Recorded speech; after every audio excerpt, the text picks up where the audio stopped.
बिस्मिल्लाहिर्रहमानिर्रहीम। मैं हूँ वारिस तस्लीम रज़ा, एक नए कैलेंडर के साथ, आज की डेट के साथ और आज की हदीस के बारे में हम बात करेंगे।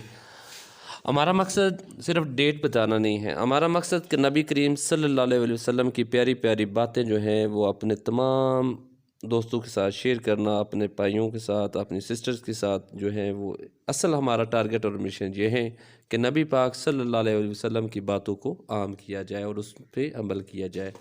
आज अगर हम डेट की बात करें तो आज इस्लामी महीने की बात करें तो आज 25 रबीउल सानी। अगर हम अंग्रेज़ी महीने की बात करें तो आज 11 दिसंबर। अगर हम देसी महीने की बात करें तो मगर जो है वो अब ख़त्म होने वाला है।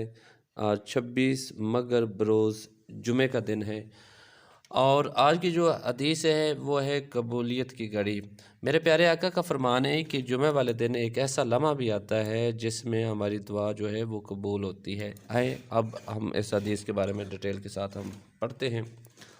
नबी करीम सल्लल्लाहु अलैहि वसल्लम ने फरमाया, जुमे के दिन 12 सात घड़ी का है। इसमें एक साथ घड़ी मतलब ऐसी भी होती है कि कोई मुसलमान इस घड़ी को पाकर, इस साथ को पाकर अल्लाह तबारक ताला से मांगता है तो अल्लाह ताला उसे ज़रूर देता है। मैं जुमे के दिन की बात कर रहा हूँ और अपने प्यारे आका का फरमान पढ़ रहा हूँ।